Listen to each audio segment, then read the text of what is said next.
So when I was 18, I was transitioning out of the supermarket business, and my father actually, he suggested that I get into government, a little more stable. Didn't want to at first, and ended up at the landfill. So I started in August of 1997, right out of high school, and slowly but surely out of the landfill, made my way into collections, made my way into management. So yeah, here we are 20 years later.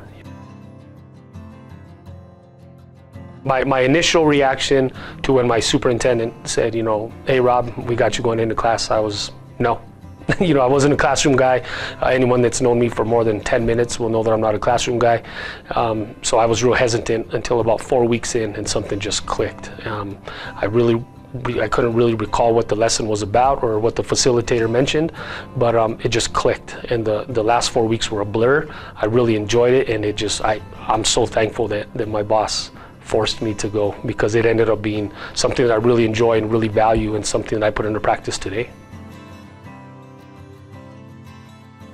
The most impactful lesson, and I forget exactly the way it was worded, but don't be afraid to fail. And I was always, growing up, I was really seeking acceptance from other people, mainly authoritative male figures. So I was always kind of reaching out, hey, is this okay? Can I do this? Would this be okay?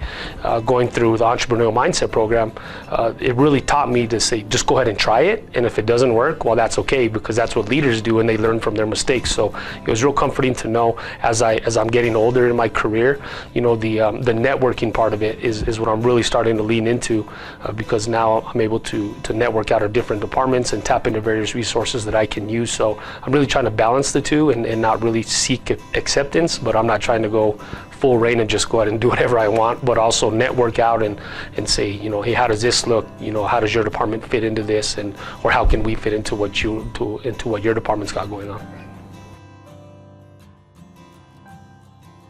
So solving small problems before they get big is because we catch it when it's small.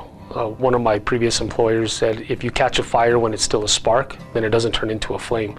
So if we're out there and we're looking for problems as opportunities, and we're out in front of it, and we take a mindset of being proactive instead of reactive, then I think that benefits everyone. It benefits myself as a supervisor, benefits my employee, and ultimately it'll benefit the city of Albuquerque constituents, because now they don't have to worry about it.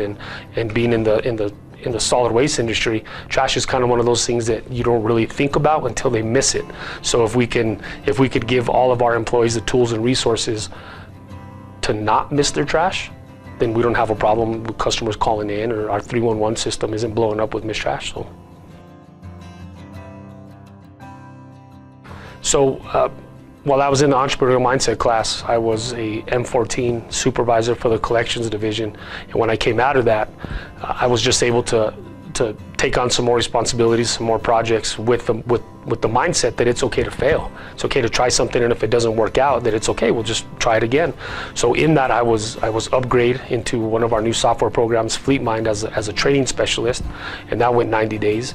And I was able to, there again, try some new ideas, see what kind of problems we had, what kind of opportunities did that present.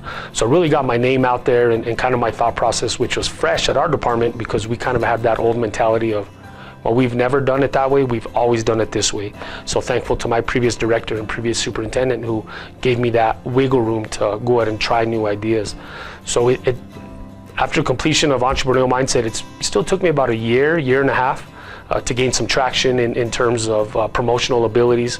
So just recently, within the last 60 days, I've now been promoted to assistant superintendent under a new administration, which means I carried over my new thought process into a new administration, and they saw what the abilities and capabilities that Entrepreneurial Mindset reinforced into me. So that really paid dividends for now, as I've been promoted twice since completion of Entrepreneurial Mindset. My name is Rob Vigil, assistant superintendent for Solid Waste Management Department.